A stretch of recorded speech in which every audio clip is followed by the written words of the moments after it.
अस्सलाम वालेकुम बच्चों, आज का हमारा टॉपिक है सही आदात की ज़रब। यहाँ पर हम सबसे पहले ये जान लेंगे कि सही आदात किसे कहते हैं। सही आदात के लिए हम सबसे पहले एक अददी ख़त देखते हैं और इस अददी ख़त पर हम आदात को समझने की कोशिश करते हैं। आप देखेंगे कि इस अददी ख़त पर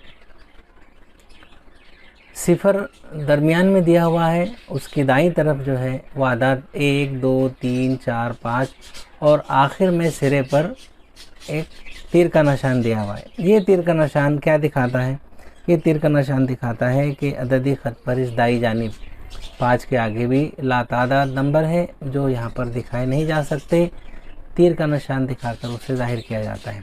इसी तरह से सिफ़र की दाई जानिब आप बाई जानिब देखेंगे तो -1, -2, -3, -4, -5 इस तरह से आदात दिए हुए हैं और उनके आखिर में भी तीर का निशान ये दिखाता है कि -5 के आगे भी बेशुमार आदात हैं।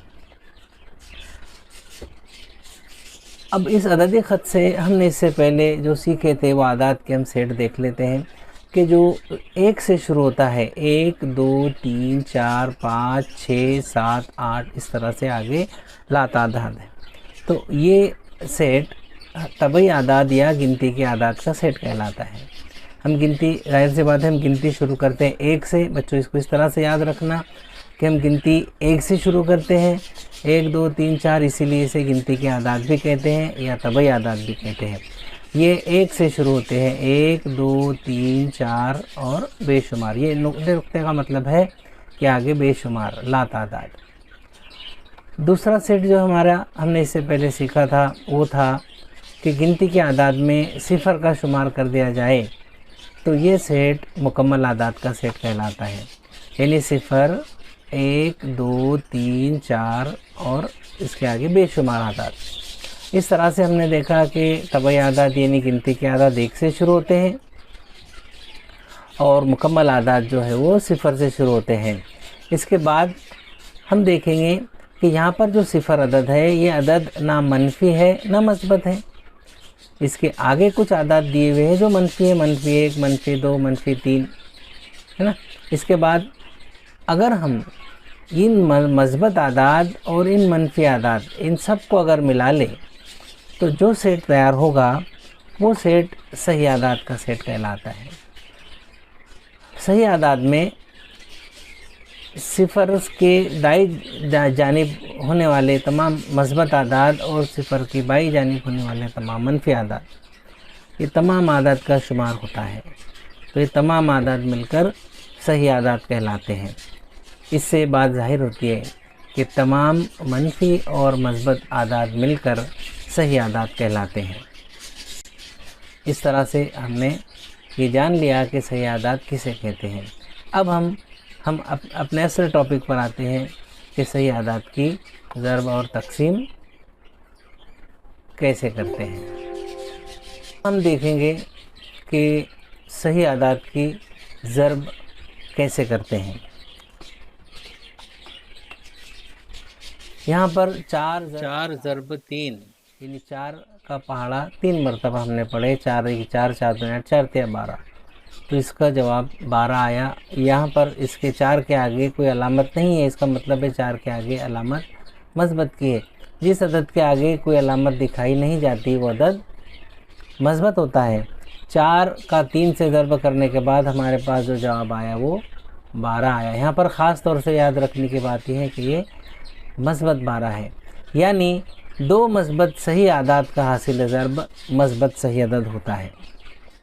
इसके बाद अगली मिसाल हम देखेंगे कि -4 ज़रब मस्बत 3। इसका मतलब बच्चों आसानी के लिए हमने सही आदाद में जमात में समझा था पिछले साल कि -4 ज़रब 3 ये 12 कैसे हुआ, -12 कैसे हुआ। तो -4 का मतलब ये है कि मुझ पर 4 रुपये कर्ज़ हैं, ऐसे 3 बच्चों के 4-4 रुपये मुझ पर कर्ज़ हैं, तो ऐसे कुल मुझ पर 12 रुपये कर्ज़ हैं और 3 बच्चों के कर्ज़ हैं। मतलब कर्ज़ होने की वजह से 12 रुपये है और कर्ज़ की वजह से यहाँ पर हम मनफी अलामत इस्तेमाल करते हैं। इसलिए منفی ضرب مثبت برابر منفی. ہم پر قرض تھا، 1 لوگوں کا ہو، 2 لوگوں کا ہو، 5 لوگوں کا ہو، قرض تھا تو قرض ہی رہے گا، اس لیے اس کا جواب منفی میں ہی رہے گا. یعنی اس سے ہمیں یہ سمجھ میں آیا کہ اگر ایک منفی اور ایک مثبت ہو، ان دونوں کا حاصل ضرب منفی ہوگا. اب ہم دیکھتے ہیں کہ ایک مثبت، یہاں پر 4 مثبت ہے، یہاں پر کوئی علامت دکھائی نہیں ہے، یعنی یہاں پر مثبت 4 ہے. مثبت 4 ضرب منفی 3، یعنی 4 اور 3 کا ضرب کیے، 4 تیے 12 آ گئے، اور یہاں پر منفی مثبت میں سے منفی علامت آ گئی. اس سے ہم نے نتیجہ اخذ کی کہ ایک مثبت صحیح عدد اور ایک منفی صحیح عدد، مثبت صحیح عدد اور منفی صحیح عدد، ان کا حاصل ضرب منفی صحیح عدد ہوتا ہے. یہاں پر اس مثال میں ہم نے یہ دیکھ لی. اس کے بعد ہم دیکھیں گے کہ ایک منفی عدد ہے 4، اس کا ضرب ہے ایک منفی عدد 3 سے، یعنی منفی 4 اور منفی 3.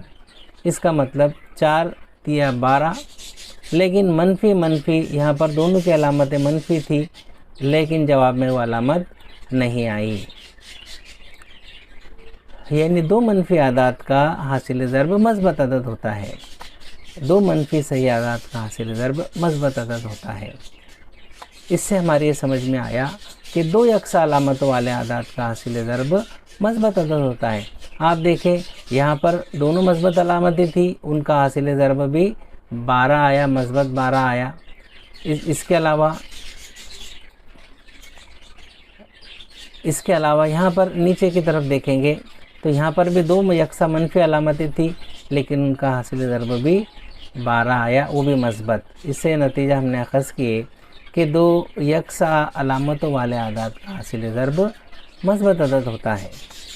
اب یہ اس کو ہم آسانی سے سمجھنے کے لیے ایسا کرتے ہیں.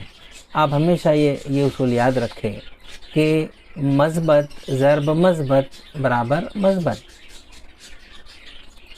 اس کے علاوہ اگلی مثال، مثبت ضرب منفی، یعنی 1 جمع 1 نفی ہو تو حاصل ضرب میں نفی آئے گا.